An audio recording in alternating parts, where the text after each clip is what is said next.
Pharmacology के course का हमारे पास न्यू टॉपिक है cardiovascular system and it's drug. Cardiovascular system के अंदर ये सारी क्लासिफिकेशंस हमारे पास आती हैं जो कि फर्दर सब क्लासीफाई होती हैं। तो इनमें से इस वाली ऑडियो के अंदर सिर्फ एंटी हाइपरटेंसिव हम पढ़ेंगे। एंटी हाइपरटेंसिव भी फर्दर हमारे पास जो डिवाइड हो रही है वो काफ़ी सारों में होगी। ये मैंने आधे लिखे हुए हैं, आधे और हैं, क्योंकि इस लेक्चर के अंदर बीटा ब्लॉकर, एस इनहिबिटर, आर्ब्स और रेनिन इनहिबिटर्स को डिटेल में सारी ड्रग्स वगैरह सब कुछ हैं, तो यहाँ पे उन्हीं के बारे में मैंने बताया हुआ है। बाकी की ड्रग्स पार्ट 2 में। तो सबसे पहले हाइपरटेंशन का एक इंट्रोडक्शन होगा, उसके बाद एंटी हाइपरटेंसिव ड्रग्स के बारे में सब कुछ है। इसके अंदर लिपिनकॉट और कैटसन दोनों बुक्स का मिक्सचर है जो मेन पॉइंट्स है दोनों के बारे में लिखे हुए हैं। तो सबसे पहले स्टार्ट करते हैं एंटी हाइपरटेंसिव से। तो सबसे पहले मैं ड्रग्स की अगर बात करूं तो हमारे पास जो ड्रग्स होती हैं, आप यहाँ से देखें, आप करना क्या है कि सबसे पहले ऐसे A B C D लिख लेना है। सिर्फ A के अंदर 2 ड्रग्स हैं, बाकियों के अंदर एक एक ड्रग है। जो मेन ड्रग्स हैं उनके बारे में सबसे पहले बात करें।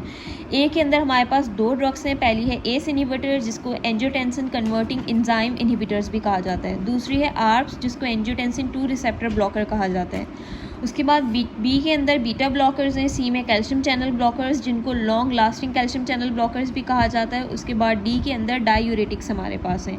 ज़्यादातर मेन जो हाइपरटेंसिव के तौर पे यूज़ होता है वो है थायाजाइड, लेकिन हमारे पास लूप और पोटेशियम स्पेयरिंग डायूरेटिक्स के बारे में भी थोड़ा थोड़ा बुक्स में बताया हुआ है, तो उसको भी थोड़ा सा डिस्कस कर लेंगे।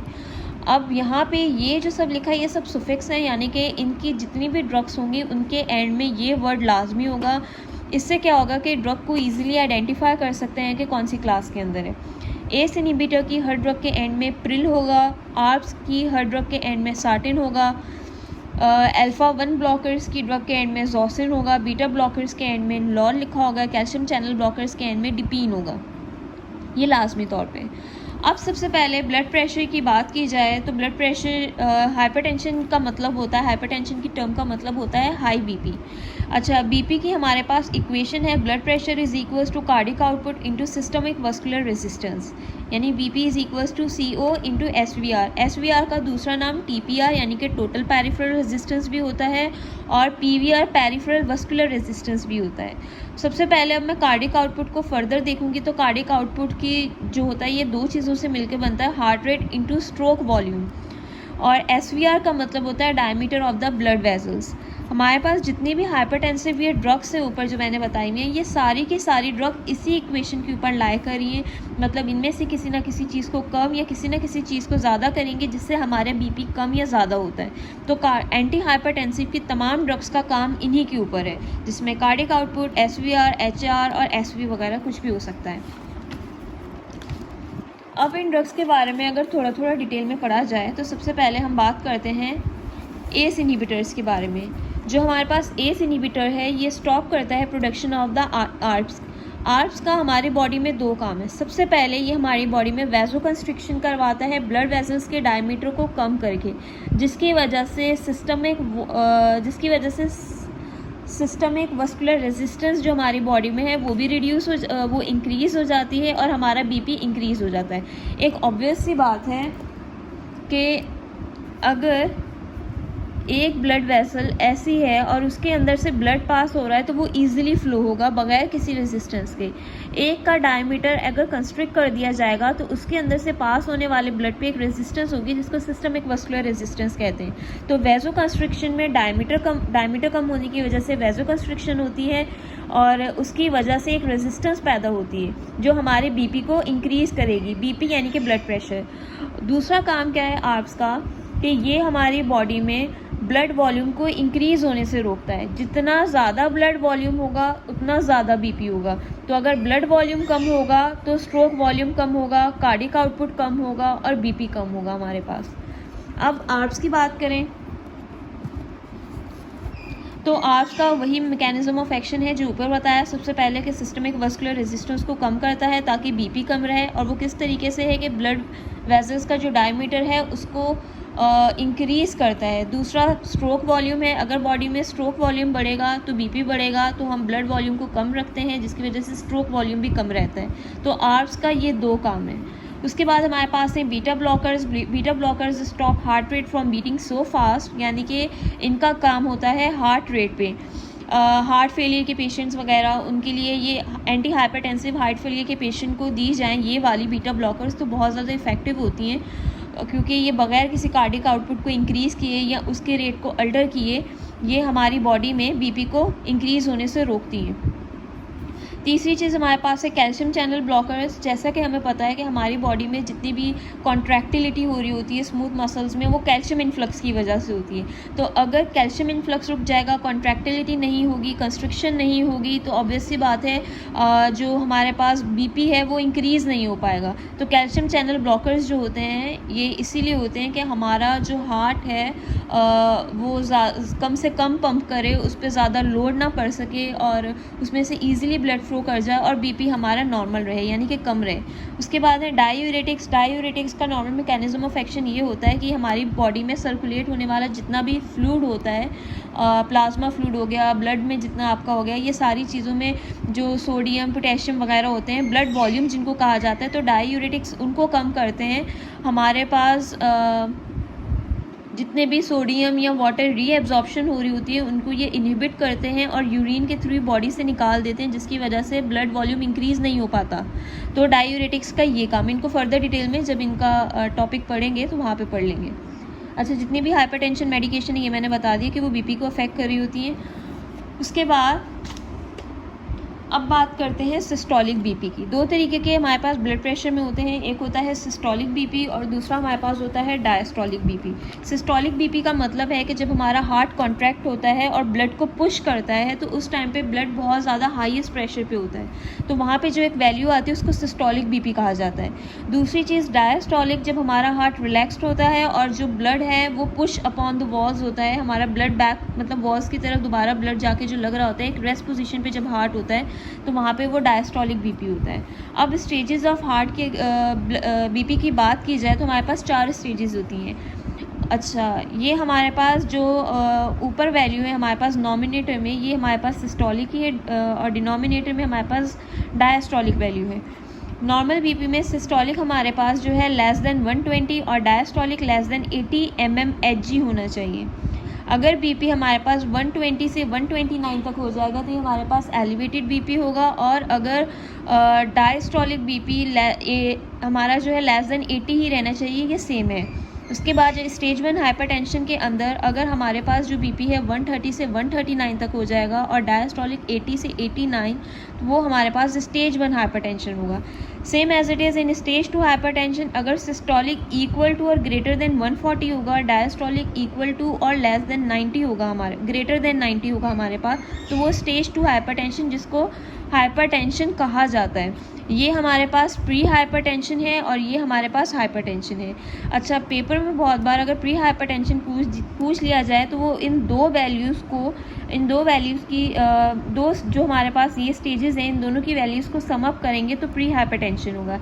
जैसे प्री हाइपरटेंशन में सिस्टोलिक की वैल्यू होती है 120 से 139 और डायस्टोलिक की वैल्यू होती है 80 से 89 तक, तो हमारे पास प्री हाइपरटेंशन होगा।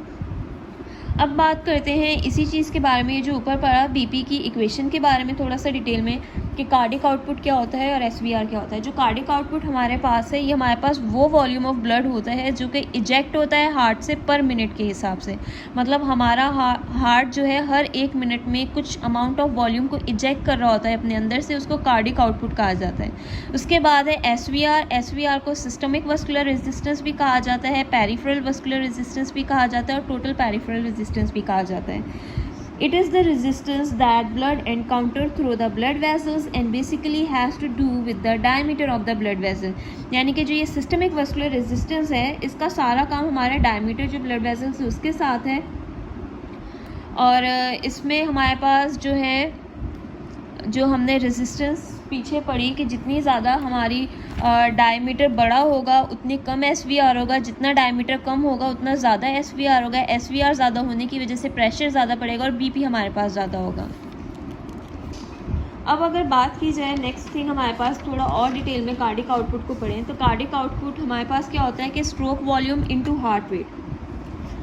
अब जो हमारे पास स्ट्रोक वॉल्यूम है ये वो वॉल्यूम होता है हमारे ब्लड का जिसको वेंट्रिकल्स हमारी एक पिछली उसमें हमने हार्ट के बारे में पढ़ा था और उसकी डायग्राम बनाई थी एक ऑडियो में।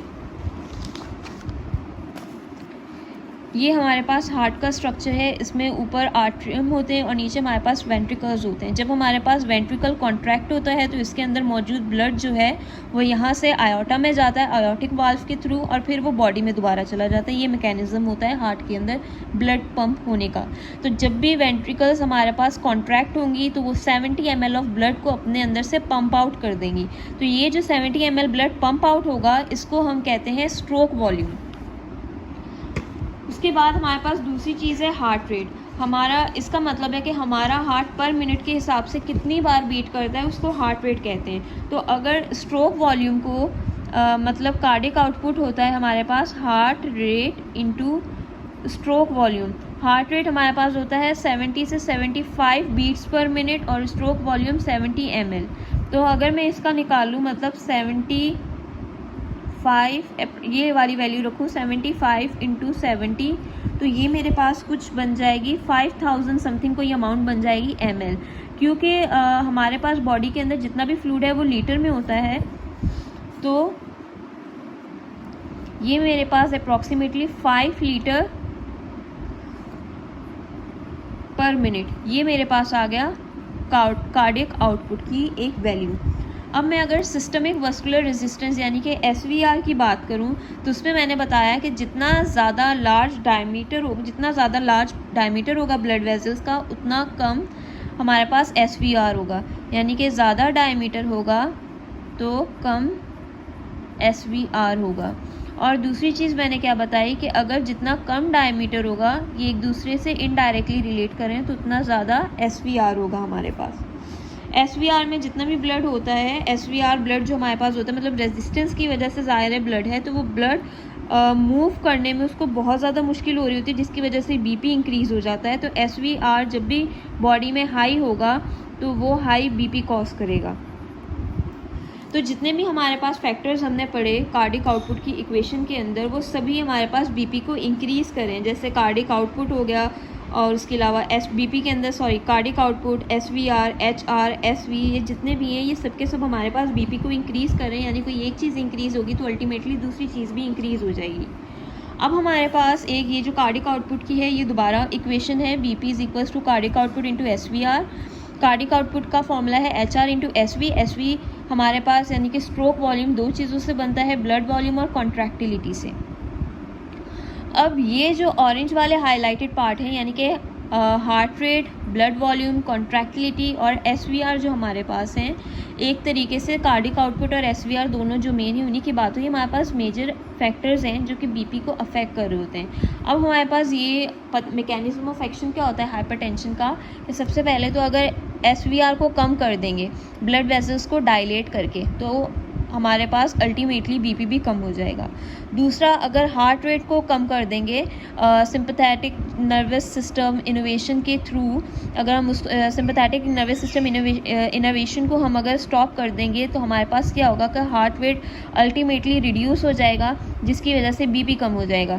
तीसरी चीज़ हमने यहाँ पे पढ़ी कॉन्ट्रैक्टिलिटी कम कर देंगे तो ऑब्वियस सी बात है वैसो कंस्ट्रिक्शन कम हो जाएगी और उसकी वजह से जो BP है वो हाई होना बंद हो जाएगा। कॉन्ट्रैक्टिलिटी का इससे क्या ताल्लुक है कि कॉन्ट्रैक्टिलिटी हमारी बॉडी में जब भी होती है ये होती है कैल्शियम इन्फ्लक्स की वजह से। तो अगर मैं कैल्शियम चैनल ब्लॉकर दूंगी तो ये कॉन्ट्रैक्टिलिटी रुक जाएगी और अल्टीमेटली जो BP है वो रिड्यूस हो जाएगा। नेक्स्ट थिंग हमारे पास है ब्लड वॉल्यूम। ब्लड वॉल्यूम का जितना भी ये पूरा सिस्टम है ये आता है RAS, renin, angiotensin, aldosterone system हमारे पास एक मैकेनिज्म है जो कि आगे मैं बताऊंगी। अगर मैं इसको इनहिबिट कर दूंगी तो अल्टीमेटली हमारी बॉडी में जो ब्लड वॉल्यूम है वो कम हो जाएगा। इसको डायूरेटिक से भी कम किया जा सकता है। उसके अलावा एस इनहिबिटर्स जो हैं वो भी यूज़ किए जा सकते हैं। इससे क्या होता है कि जो यूरिन आउटपुट है वो इंक्रीज़ हो जाता है और जो मिनरल्स या जो भी चीज़ें बॉडी में रीअब्जॉर्ब होनी होती हैं वो कम हो जाती हैं, जिससे ब्लड वॉल्यूम कम रहता है और जो BP है वो भी रिड्यूस हो जाता है। अब सबसे पहले हमारे पास पहली क्लास है बीटा ब्लॉकर्स की।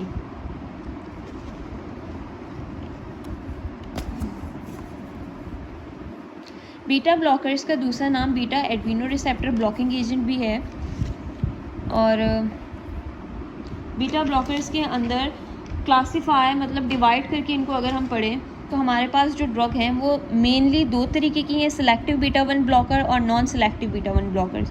बाकी ये क्योंकि कैटजन से हम पढ़ रहे हैं उसमें थोड़ा डिटेल में है, तो उसमें अल्फ़ा बीटा ब्लॉकर्स हैं हमारे पास और पार्शियल एगोनिस्ट हैं। जो पार्शियल एगोनिस्ट हैं इनके बारे में भी कुछ ज़्यादा ख़ास डिटेल में नहीं है और ना ही इनके बारे में है, तो इनका थोड़ा थोड़ा इंट्रो बस दे देती हूँ। सिलेक्टिव बीटा 1 ब्लॉकर्स के अंदर जो मेन ड्रग्स हैं वो है मीटोप्रोलॉल और एटिनोलॉल, ये दो मेन ड्रग्स हैं। नेबिवोलॉल हमारे पास रेसिमिक मिक्सचर की ड्रग है। एस्मोलॉल जो हमारे पास है ये सिलेक्टिव बीटा 1 ही है और इसको हाइपरटेंशन एमरजेंसी के लिए यूज़ किया जाता है। ये रीज़न मैं बताती हूँ। अच्छा, अब सबसे पहले अगर मैं सिलेक्टिव बीटा 1 से स्टार्ट करें, मीटोप्रोलॉल जो हमारे पास होती है ये फर्स्ट पास मेटाबॉलिज्म से ये मेटाबोलाइज हो जाती है। हाफ लाइफ इसकी 4 से 6 घंटे तक की होती है। उसके अलावा ये एटिनोलॉल से ज़्यादा पोटेंट होता है। अब एटिनोलॉल की बात की जाए तो ये हमारे पास लेस पोटेंट होता है दैन मीटोप्रोलॉल और इसका मेटाबॉलिज्म नहीं होता। नेक्स्ट ड्रग हमारे पास है नेबिवोलॉल, इसकी भी जो हाफ लाइफ है एटिनोलॉल की वो 6 घंटे की होती है। उसके बाद है नेबिवोलॉल। नेबिवोलॉल हमारे पास इसके दो फंक्शंस हैं, एक तो बीटा 1 सेलेक्टिव है और दूसरा वेजोडाइलेटिंग प्रॉपर्टी है इसमें, यानी कि नाइट्रिक ऑक्साइड की प्रोडक्शन होगी और प्रोस्टासाइक्लिन वगैरह जो हमारे पास उनकी प्रोडक्शन होगी जिसकी वजह से वेजोडाइलेशन होगी, आपका बीपी रिड्यूस हो जाएगा। तो ये नेबिवोलॉल दो तरीके के इफेक्ट हमारे पास प्रोड्यूस कर रहा होता है। उसके बाद लास्ट ड्रग हमारे पास है एस्मोलॉल। एस्मोलॉल हम हाइपरटेंशन एमरजेंसी के लिए यूज़ कर रहे होते हैं क्योंकि बहुत बार ऐसा होता है कि कोई हाइपरटेंशन के पेशेंट हैं जो कि हार्ट फेलियर के भी पेशेंट हैं और हमें किसी ड्रग को डिसकंटिन्यू करना है, तो जो ऐसी ड्रग जो कि शॉर्ट ड्यूरेशन ऑफ एक्शन की है, जैसे कि ये 9 से 10 मिनट की, इसको ईजिली डिसकंटिन्यू किया जा सकता है और इसके इफ़ेक्ट को ख़त्म किया जा सकता है, तो इसको हाइपरटेंशन एमरजेंसी के लिए यूज़ किया जाता है। उसके बाद मेरे पास नॉन सेलेक्टिव बीटा 1 ब्लॉकर्स हैं। नॉन सेलेक्टिव बीटा 1 ब्लॉकर्स क्या होते हैं, इनमें हमारे पास एक ड्रग है प्रोपनालॉल। प्रोपनालॉल मेरे पास ज़्यादा पोटेंट है एटिनोलॉल और मीटोप्रोनॉल से इन ब्लॉकिंग द बीटा 2 रिसेप्टर्स। अच्छा, सबसे पहले मैं अगर रिसेप्टर्स की बात करूँ तो हमारे पास जो है 5 तरीके के रिसेप्टर्स मौजूद हैं जो मेनली काम कर रहे हैं। वो ये रिसेप्टर्स हैं अल्फ़ा 1, अल्फ़ा 2, बीटा 1, बीटा 2 और बीटा 3। जो बीटा 1 है ये हार्ट और किडनी पे अफेक्ट कर रहे होते हैं। बीटा 2 जो है skeletal muscle, smooth muscle, lungs पे कर रहे होते हैं और बीटा 3 फैट सेल्स पे, जैसे ये लिपिड मेटाबॉलिज्म हो गए, ये सब इसके अंदर आता है। तो हमारा जो काम है वो बीटा 1 के साथ है क्योंकि हम कार्डियोवास्कुलर ड्रग्स के बारे में पढ़ रहे हैं, तो इसलिए बीटा 1 सेलेक्टिव ड्रग्स जो हैं वो ज़्यादा प्रियोर होती हैं as compare to non selective के। उसका रीज़न ये होता है कि बहुत से अस्थमेटिक पेशेंट्स होते हैं और अगर उनको बीटा 2 सेलेक्टिव या नॉन सेलेक्टिव ड्रग, मतलब beta 1 non selective drugs they दी जाएंगी तो वो उनके लंग्स पे भी जाके बाइंड करेंगे, ब्रोंकोडाइलेशन वहाँ पे करेंगे क्योंकि हमारे पास जो है ब्रोंकोडाइलेशन वहाँ होगी और अस्थमेटिक पेशेंट के लिए ये काफ़ी ज़्यादा ख़तरे की बात है, तो इस वजह से हम उनको बीटा 2 नहीं दे सकते, तो उनके लिए ज़्यादातर हमारे पास बीटा 1 प्रेफर की जाती हैं। उसके बाद बीटा 3 जो है ये हमारे पास लिपिड मेटाबॉलिज्म में यूज़ होती हैं, एचडीएल के लेवल्स को कम कर देती हैं, ट्राइग्लिसराइड्स को इंक्रीज़ कर देती हैं। ये बीटा 3 के सारे काम है हमारे पास जो बीटा 3 ड्रग्स होती हैं। अब अगर हम वापस आएँ इस तरफ, जो हमारे पास अल्फ़ा और बीटा रेसिमिक मिक्सचर जितने भी हैं, रेसिमिक मिक्सचर में हमारे पास सबसे पहले है लेबिटालॉल। जो लेबिटालॉल है हमारे पास ये हाइपरटेंशन एमरजेंसी में इसको यूज़ किया, और उसके अलावा फ्यूक्रोमोसाइटोमा में इसको यूज़ किया जाता है। लेबिटालॉल का रेसिमिक मिक्सचर में ये मार्केट में जो अवेलेबल होती है वो रेसिमिक मिक्सचर होता है। रेसिमिक मिक्सचर का मतलब है कि ये इनमें से एक के लिए एगोनिस्ट है तो दूसरे के लिए एंटागनिस्ट है और दोनों इफ़ेक्ट्स मिलके हाइपरटेंशन यानी बीपी को कम करेंगे हमारी बॉडी में, तो इसलिए इनको रेसिमिक मिक्सचर कहा गया है। दूसरी हमारे पास है carvedilol. Carvedilol useful in hypertension and heart failure patients के लिए, ये भी रेसिमिक मिक्सचर में हमारे पास मौजूद होती है। तीसरी ड्रग हमारे पास है नेबिवोलॉल। नेबिवोलॉल के वही सेम जो ऊपर बताया था उसको यहाँ डाल दिया क्योंकि ये सिलेक्टिव बीटा 1 है, इसमें ये 2 पे जाके एक्ट नहीं कर रही होती अल्फ़ा और बीटा पे, ये सिर्फ बीटा 1 ब्लॉकर्स की सिलेक्टिव ड्रग है, इसलिए इसको यहाँ पे शिफ्ट कर दिया।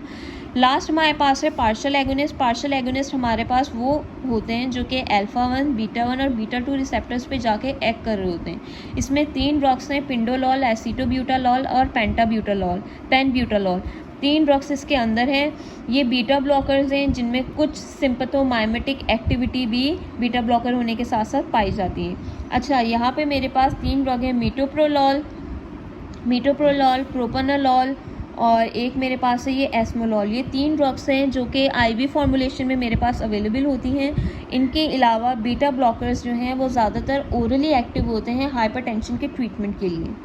अब अगर मैं एडवर्स इफ़ेक्ट्स की बात करूँ, सबसे पहले हाइपरटेंशन की है, और ज़ाहिर है अगर इसको ओवरडोज लिया जाएगा, बहुत ज़्यादा यूज़ किया जाएगा तो बीपी कम करते करते कुछ ज़्यादा ही कम कर देगी, और उस कंडीशन का नाम होता है हाइपोटेंशन। लो बीपी के पेशेंट्स को पता होगा, जब भी लो बीपी उनका होता है तो उनको थकान महसूस होने लग जाती है, जिसको फटीग कहा जाता है। तो सबसे पहला एडवर्स इफ़ेक्ट है हाइपोटेंशन, दूसरा है फटीग, तीसरा इंसोमिया यानी कि उनको नींद नहीं आती। उसके अलावा जो एक मेन है वो है इरेक्टाइल डिसफंक्शन और ब्रेडिकार्डिया। ये हमारे पास कुछ मेन है। उसके अलावा ये हमारी बॉडी जो भी ये बीटा ब्लॉकर्स लेते हैं उनमें लिबिडो भी रिड्यूस हो जाता है। लिबिडो का मतलब है सेक्सुअल डिज़ायर उनमें कम हो जाती है, क्योंकि फैट सेल्स पे ये नॉन सेलेक्टिव बीटा ब्लॉकर्स जाके फैट सेल पे एक्ट करते हैं, जिसकी वजह से एचडीएल कोलेस्ट्रॉल जो है वो कम हो जाता है और लिपिड मेटाबॉलिज्म डिस्टर्ब होता है, ट्राइग्लिसराइड्स इंक्रीज़ होना शुरू हो जाते हैं। लास्ट थिंग एडवर्स इफेक्ट में है ड्रग विड्रॉल। ड्रग विड्रॉल का मतलब है कि जब इनकी ड्रग बंद कर दी जाती है तो उससे ये it may induce angina, myocardial infection, severe hypertension, उसके अलावा सडन डेथ भी हो सकती है in patients with ischemic heart disease. तो ये हमारे पास जो टोटल था बीटा ब्लॉकर्स के बारे में था, और ये यहाँ पे हो गया कंप्लीट। अब नेक्स्ट हमारे पास जो है अच्छा, इसमें से जो ये एस्मोलॉल है इसके बारे में 2-4 पॉइंट्स में ये है कि इसको जैसे कि मैंने बताया एमरजेंसी में इस वजह से यूज़ किया जाता है क्योंकि because of its short half life जो कि 9 से 10 मिनट की होती है। दूसरी चीज़ ये रैपिडली मेटाबोलाइज हो जाता है हाइड्रोलाइसिस के थ्रू बाय आरबीसी ईस्ट्रेसेस। और लास्ट थिंग जो मैंने जैसे कि पहले भी बताई कि इसको आईवी एडमिनिस्टर किया जा सकता है। अच्छा, जो नेबिविलॉल हमारे पास है, नेबिविलॉल जैसे कि बीटा 1 ब्लॉकर है, वाजोडाइलेटिंग प्रॉपर्टी है। इसमें से जो डी नेबिविलॉल है वो highly selective beta 1 blocking effect देता है। जो एल नेबिविलॉल है वो वाजोडाइलेशन करता है by increasing nitric oxide production. Half life इसकी 10 से 12 घंटे तक की होती है और ये एक्सटेंसिवली मेटाबोलाइज्ड हो सकता है। अब हमारे पास नेक्स्ट हैं एस इनहिबिटर्स।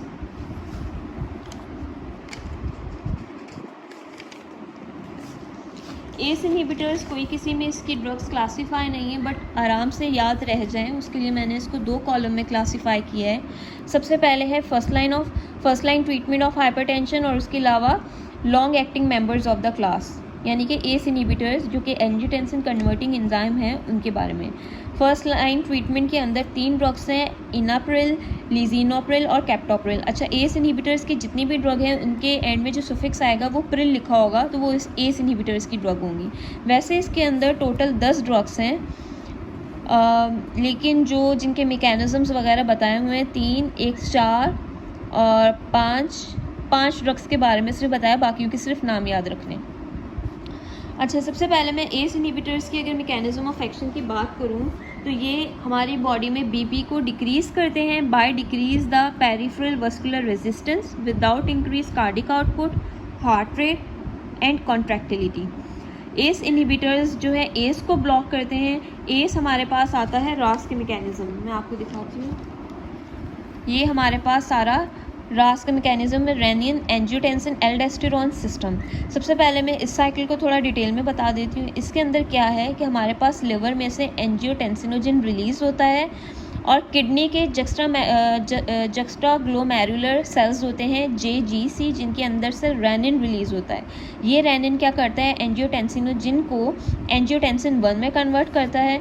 फिर लंग्स में से एक एस नाम का enzyme angiotensin converting enzyme release होता है जो कि एंजियोटेंसिन 1 को एंजियोटेंसिन 2 में कन्वर्ट कर देता है। ये एंजियोटेंसिन 2 हमारी बॉडी में 2 फंक्शंस कर रहा होता है। सबसे पहले ये वैजो कंस्ट्रिक्शन करवाता है स्मूथ मसल्स की, और हमें पता है जब भी कंस्ट्रिक्शन होगी तो बीपी इंक्रीज़ हो जाएगा। दूसरी चीज़ ये इंक्रीज़ करता है एल्डोस्टेरोन की प्रोडक्शन को। एल्डोस्टेरोन का काम क्या है कि सोडियम और वाटर की रिटेंशन है यानी कि रीएब्जॉर्प्शन को ये इंक्रीज़ करेगा, जिसकी वजह से वो बॉडी में रीएब्जॉर्ब होंगे और हमारे पास ब्लड वॉल्यूम इंक्रीज़ हो जाएगा और अल्टीमेटली बीपी इंक्रीज़ हो जाएगा। अब अगर एस की बात करूं तो एस के भी 2 हमारे पास मैकेनिज्म ऑफ एक्शन है। सबसे पहले तो एंजियोटेंसिन 1 को 2 में कन्वर्ट करेगा and onward mechanism of action जो अभी एक्सप्लेन किया। दूसरा एस का काम क्या है कि ये हमारी बॉडी में जो ब्रेडिकाइनिन है उसकी ब्रेक डाउन करवाता है। ब्रेडिकाइनिन का जो मेन फंक्शन है वो है वैजोडाइलेशन का। तो अगर ब्रेडिकाइनिन की ब्रेक डाउन होगी तो वैजोडाइलेशन कम हो जाएगी, यानी कि वैजो कंस्ट्रिक्शन को ये प्रमोट कर रहा है एस। तो जिसकी वजह से बीपी बढ़ जाएगा। तो अल्टीमेटली इसके जो दो प्रोसेस हैं दोनों में ही ये बीपी इंक्रीज़ करने का काम कर रहा है। तो एस इनहिबिटर्स जब इसको ब्लॉक कर देंगे तो अल्टीमेटली आगे का ये सारा कुछ ब्लॉक हो जाएगा, जिसकी वजह से वैज़ो डायलेशन रुक जाएगी, वैज़ो कंस्ट्रिक्शन होगी और बीपी हमारे पास रिड्यूस हो जाएगा। अब मैं बात करती हूँ एस की, दोबारा से रिवाइज कर रही हूँ। एस के दो मैकेनिज्म है, एंजियोटेंसिन 1 को 2 में कन्वर्ट करेगा और ये सारा ऑनवर्ड मैकेनिज्म होगा। दूसरा, ये हमारे पास ब्रेक डाउन करवाता है ब्रेडिकाइनिन की। ब्रेडिकाइनिन एक ऐसा पेप्टाइड है जो कि इंक्रीज़ करता है प्रोडक्शन ऑफ नाइट्रिक ऑक्साइड को और प्रोस्टासाइक्लिन को। ये दोनों यानी कि नाइट्रिक ऑक्साइड और प्रोस्टासाइक्लिन दोनों ही पोटेंट वैज़ोडाइलेटर्स होते हैं। तो जब जाहिर सी बात है ब्रेडिकाइनिन ही नहीं रहेगा तो हमारे पास वैज़ोडाइलेशन नहीं होगी। तो एस दोनों तरीक़ों में ही बीपी को हाई करने का काम कर रहा है। जब बॉडी में एंजियोटेंसिन एस ही का आके यहाँ पे एक्ट नहीं करेगा एंजियोटेंसिन 1 पे, तो ज़ाहिर है एंजियोटेंसिन 2 नहीं बनेगा। जब एंजियोटेंसिन 2 की प्रोडक्शन कम हो जाएगी तो अल्टीमेटली वैज़ो कंस्ट्रिक्शन भी कम हो जाएगी, यानी कि वैज़ो डायलेशन होगी। क्योंकि हमारे पास जब एस हमने ब्लॉक किया तो एक तो ये वाला मैकेनिज्म रुक गया। दूसरी चीज़ कि हमारे पास जो ब्रेडिकाइनिन की जो ब्रेक डाउन हो रही है वो स्टॉप हो जाएगी, तो मतलब ब्रेडिकाइनिन की प्रोडक्शन इंक्रीज़ हो जाएगी। तो इसका मतलब है कि हमारे पास नाइट्रिक ऑक्साइड और प्रोस्टासाइक्लिन भी ज़्यादा से ज़्यादा बॉडी में होंगे और ये दोनों पोटेंट वैज़ोडाइलेटर हैं। तो एंजियोटेंसिन 2 कम होने से वैज़ो कंस्ट्रिक्शन कम हुई और हमारे पास ये क्योंकि ब्रेडिकाइनिन इंक्रीज़ हुआ हमारी बॉडी में तो उससे वैज़ोडाइलेशन ज़्यादा से ज़्यादा हुई और बीपी कम हो गया। तो ये सारा एस को ब्लॉक करने से हमारे बहुत सारे फ़ायदे हैं। अब एस इनहिबिटर के हमारे पास यूजेस क्या हैं। सबसे पहला यूज़ होता है कि जो हमारे पास ईफेरेंट आर्ट्रियोल वैज़ोडाइलेशन होती है, जिसकी वजह से हमें पता है कि हमारे पास यहाँ पे जो नेफ्रॉन बना होता है जिसके अंदर से सारा फिल्ट्रेट हमारा जा रहा होता है सारी डक के अंदर, तो अगर वहाँ पे फिल्ट्रेशन कम होगी तो वो यहाँ पे फिल्ट्रेट भी कम जाएगा, यहाँ कम जाएगा तो बॉडी से यहाँ से रीएब्जॉर्प्शन भी कम होगी। तो जो हमारे पास ये ग्लोमेरुलर प्रेशर यहाँ पे होगा वो भी कम हो जाएगा। उससे क्या होगा कि रीनल फंक्शन पे बहुत ज़्यादा बेनिफिशियल इफेक्ट पड़ता है। दूसरा, जितने भी एस इनहिबिटर्स होते हैं ये फर्स्ट लाइन एजेंट होते हैं in the treatment of patient with systolic dysfunction. अब यहाँ पे अगर बात की जाए इनकी ड्रग्स के बारे में, ये सारी हो गया हमारे पास ये सब कुछ। अब इनकी ड्रग्स के बारे में तो सबसे पहले डिस्कस करते हैं एनालेप्रिल को। इसमें जितनी भी ड्रग्स हमारे पास हैं ये सारी प्रो ड्रग्स हैं, लिवर में जाके हाइड्रोलाइज होंगी और एक्टिव मेटाबोलाइट में कन्वर्ट होंगी और फिर वो बीपी को कम करेंगी। सबसे पहली ड्रग मेरे पास है एनालेप्रिल। एनालेप्रिल प्रो ड्रग है, वो हाइड्रोलाइज होती है लिवर में और कन्वर्ट हो जाती है एनाप्रिलेट में, जो कि एक्टिव ड्रग होता है। ये हमारे पास आईवी यूज़ के लिए अवेलेबल होता है और हाइपरटेंशन एमरजेंसी, जितनी भी हाइपरटेंशन एमरजेंसी की ड्रग्स होंगी वो आईवी फॉर्मुलेशन में अवेलेबल होंगी। दूसरी मेरे पास है लीजिनोप्रिल। लीजिनोप्रिल जो मेरे पास है ये लाइसिन डेरिवेटिव होती है इनाप्रिलेट की, यानी कि इनाप्रिलेट में एक हमारे पास फंक्शनल ग्रुप होता है एनिलीन ग्रुप। अगर उस ग्रुप को मैं रिप्लेस कर दूँ लाइजीन के साथ तो ये लीजिनोप्रिल हमारे पास बन जाएगी। उसके बाद तीसरी ड्रग है कैप्टोप्रिल। कैप्टोप्रिल हमारी बॉडी में दो तरीके की चीज़ें कॉज करी हैं, न्यूट्रोपीनिया और प्रोटीन यूरिया। प्रोटीन यूरिया का मतलब होता है कि यूरिन के अंदर प्रोटीन आने लग जाना, एक्सेस अमाउंट जब प्रोटीन की हो जाएगी तो वो यूरिन के थ्रू भी एक्सक्रीट आउट होने लग जाता है, तो उसको प्रोटीन यूरिया। तो कैप्टोप्रिल देने के ये दो साइड इफेक्ट होते हैं और उसका रीज़न ये होता है कि जब कैप्टोप्रिल हाई डोज में दी जाती है ऐसे पेशेंट्स को जो कि रीनल इंसफिशेंसी के पेशेंट होते हैं तो उनके अंदर न्यूट्रोपीनिया और प्रोटीन यूरिया ये दोनों कॉज हो सकते हैं। अब बात करते हैं long acting members of the class.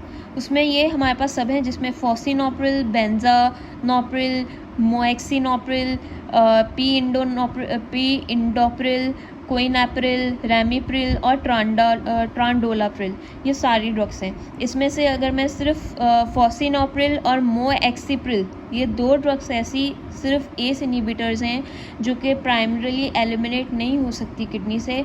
बाकी की जितनी भी ड्रग्स हैं, अच्छा ये भी दो और बाकी की भी जितनी ड्रग्स हैं वो सारी प्रो ड्रग्स हैं, लेकिन फॉसिनोप्रिल और मोएक्सिप्रिल के अलावा बाकी के सारी ड्रग्स जो हैं वो लिवर में जाके हाइड्रोलाइज होकर एक्टिव फॉर्म में कन्वर्ट हो जाती हैं। अब अगर इनके मैकेनिज्म ऑफ एक्शन की बात की जाए तो सबसे पहले फर्स्ट लाइन एजेंट होता है in the treatment of patient with systolic dysfunction. दूसरा जैसे मैंने बताया ईफेरेंट आर्ट्रियोल का। तीसरा एंजियोटेंसिन 2 इनहिबिटर होता है जो कि पेरिफेरल वास्कुलर रेजिस्टेंस को कम कर देता है, जिसकी वजह से बीपी कम हो जाता है हमारे पास। और उसके बाद हमारे पास बीपी कम होगा तो हमारे पास जो है पेरिफेरल वास्कुलर रेजिस्टेंस कम होगी तो बीपी कम हो जाएगा बगैर कार्डिक आउटपुट, हार्ट रेट और कॉन्ट्रैक्टिलिटी को अफेक्ट किए हुए। अब एडवर्स इफेक्ट की बात की जाए, जैसे मैंने बताया एस इनहिबिटर्स जो है एस को ब्लॉक कर देते हैं जो कि ब्रेडिकाइनिन की ब्रेक डाउन कर रहे हैं। तो इसका मतलब है कि अब एस नहीं है तो ब्रेडिकाइनिन की कोई भी ब्रेक डाउन नहीं कर रहा, तो बॉडी में ब्रेडिकाइनिन की अमाउंट बढ़ जाएगी। तो ब्रेडिकाइनिन की अमाउंट बढ़ने की वजह से दो साइड इफ़ेक्ट्स होते हैं। सबसे पहला है ड्राई कफ, दूसरा है एंजियोएडिमा। एंजियोएडिमा वैसे तो काफ़ी रेयर कंडीशन है लेकिन ये लाइफ थ्रेटनिंग होती है। तो इस साइड इफ़ेक्ट से ब्रेडिकाइनिन और सब्सटेंस पी के अमाउंट बढ़ने से ये जो दो साइड इफ़ेक्ट्स हो रहे हैं इनसे बचने का तरीका ये होता है कि अगर मेडिकेशन को डिसकंटिन्यू कर दिया जाए तो ये सेट हो जाएगा। दूसरा हमारे पास है हाइपरकैलेमिया। तो जब भी कोई पोटेशियम स्पेरिंग डायूरेटिक्स हो गए या कोई से भी और डायूरेटिक्स दिए जा रहे हैं तो उनको बहुत ज़्यादा केयरफुली देना चाहिए ऐसे पेशेंट्स को, और साथ के साथ जो पोटेशियम है उसकी अमाउंट को भी मॉनिटर करना ज़रूरी है because of the side effect of the hyperkalaemia.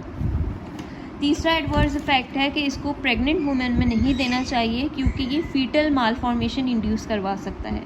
Last thing, captopril जब दे रहे होते हैं तो उससे हमारे पास काफ़ी सारे माइनर से साइड इफ़ेक्ट्स हो सकते हैं जैसे स्किन रैश, हाइपोटेंशन और अल्टर टेस्ट। अब अगर यूजेस की बात की जाए, drugs are recommended in diabetes even in absence of hypertension. अच्छा, ज़्यादातर जो एस इनहिबिटर्स दिए जाते हैं ये डायबिटिक पेशेंट्स को दिए जाते हैं, ख़ासतौर पे वो जिनमें कार्डियोवास्कुलर रिस्क काफ़ी ज़्यादा होता है। उसके बाद ये हमारे पास एस इनहिबिटर्स कंप्लीट हो गया। नेक्स्ट हमारे पास है रेनिन इनहिबिटर जो कि तीसरी मेन क्लासिफिकेशन है एंटी हाइपरटेंशन ड्रग की। इसके अंदर सिर्फ एक ही ड्रग है जिसका नाम है एलिस्किरिन। एलिस्किरिन हमारे पास अगर इसके मैकेनिज्म ऑफ एक्शन की बात की जाए तो ये डायरेक्टली इनहिबिट करती है रेनिन को और एक्ट कर रही होती है अर्लियर इन द रास दैन द एस इनहिबिटर्स और आर्स। यानी कि एस इनहिबिटर और आर्स भी रास पे ही एक्ट करते हैं, लेकिन अगर ये दी जाएगी तो ये उनसे पहले जाके रास पे एक्ट करेगी। अब रास पे एक्ट होने से क्या होगा कि वो घूम फिर कर दो ही मैकेनिज्म कर रहा है वेजोडाइलेशन के, जिससे बीपी इंक्रीज़ हो रहा है। तो ये जब रेनिन को ही इनहिबिट कर देगी, रेनिन इनहिबिट होने से क्या होगा कि हमारे पास जो एंजियोटेंसिनोजिन था वो एंजियोटेंसिन 1 में कन्वर्टिंग हो पाएगा। ये हमारे पास थी तो एंजियोटेंसिनोजिन एंजियोटेंसिन 1 में नहीं, रेनिन इनहिबिट हो जाएगा तो आगे का कोई भी मैकेनिज्म नहीं हो पाएगा। उसके अलावा ये मेटाबोलाइज हो जाती है बाय CYP3A4 से। एडवर्स इफ़ेक्ट्स की बात की जाए तो ऊपर बताया जैसे कि इनमें था वही इसमें भी होंगे, कफ, एंजियोएडिमा, लेकिन इसमें एस इनहिबिटर्स के मुकाबले में काफ़ी कम होता है। दूसरी सेम वही कि Contra indicated in pregnancy. Last thing जो चेंज भी है ये डायरिया कॉज करता है हाई डोसेस पे। चौथी और लास्ट क्लास जो इस ऑडियो के अंदर है वो हमारे पास है आर्ब्स। आर्ब्स की जितनी भी ड्रग हैं उनके एंड में हमारे पास साटन जो है वो लिखा होगा, वो आर्ब्स की ड्रग होंगी। इसको मैंने दो में डिवाइड कर दिया। फर्स्ट मार्केटेड 81 रिसेप्टर, मतलब ये तीन ऐसे थे जो सबसे पहले मार्केटेड हुई ड्रग्स हैं 81 रिसेप्टर्स को ब्लॉक करने के लिए। 81 रिसेप्टर्स हमारे पास कौन से होते हैं कि एंजियोटेंसिनोजिन 2 टाइप 1 रिसेप्टर्स को 81 रिसेप्टर कहा जाता है। तो इनमें हमारे पास तीन ड्रग्स हैं, लॉजार्टन, इर्बिसार्टन और वल्सार्टन, ये तीन ड्रग्स हैं। उसके अलावा जो ड्रग्स हैं वो है एजिलसार्टन, कैंडीसार्टन, एप्रोसार्टन, ओल्मिसार्टन और टेल्मिसार्टन, ये सारी ड्रग्स हैं। मैकेनिज्म ऑफ एक्शन की अगर बात की जाए तो ये आर्ट्रियोलर और वेनस डायलेशन करवाता है। उसके अलावा दूसरा इसका है ये ब्लॉक करता है एल्डोस्टेरोन की सिक्रीशन को। डायलेशन पहला जो था डायलेशन वाला, उससे क्या होगा, बीपी डिक्रीज़ हो जाएगा। दूसरा एल्डोस्टेरोन की सिक्रीशन को ब्लॉक करेगा जिसकी वजह से सोडियम वाटर की जो रिटेंशन हो रही है वो नहीं हो पाएगी, ब्लड वॉल्यूम नहीं बढ़ पाएगा और बीपी नहीं बढ़ पाएगा। तीसरा है लोवरिंग द बीपी। लास्ट है decrease the salt and water retention. Obviously जब एल्डोस्टेरोन का ही कर दिया तो वही इफेक्ट ही प्रोड्यूस कर रहा है। अब अगर एडवर्स इफेक्ट्स की बात की जाए या आर्ब्स को मैं एस इनहिबिटर्स के साथ कंपेयर करूं तो आर्ब्स हमारे पास ज़्यादा फ़ायदेमंद होते हैं एस इनहिबिटर्स के। उनका रीज़न ये होता है कि ये ब्रेडिकाइनिन के लेवल को इंक्रीज़ नहीं करता जो कि एस इनहिबिटर्स में हो रहा था। दूसरी चीज़, इसमें कफ और एंजियोएडिमा के चांसेस जो हैं वो काफ़ी ज़्यादा कम होते हैं as compare to ACE inhibitors और रेनिन इनहिबिटर्स के। तीसरी चीज़, जो आर्ब्स हमारे पास हैं ये मोस्ट कॉमनली यूज़ किए जाते हैं ऐसे पेशेंट्स में जिनको एस इनहिबिटर से एडवर्स रिएक्शन हो सकता है। उसके बाद लास्ट थिंग हमारे पास है कि इसके बाकी के जितने भी एडवर्स इफेक्ट हैं वो सारे सिमिलर हैं एस इनहिबिटर्स के। अब हमारे पास जो डाययूरेटिक्स हो गया, उसके अलावा कैल्शियम चैनल ब्लॉकर्स हो गया, अल्फ़ा एगोनिस्ट, अल्फ़ा ब्लॉकर्स और बीटा ब्लॉकर्स, ये जितनी भी ड्रग्स हैं या डायरेक्ट वेज़ोडाइलेटर, ये जितनी क्लासिफिकेशंस हैं ये part 2 of the anti hypertensive drugs in the cardiovascular system pharmacology part 2 में है, वहाँ से देख लेंगे।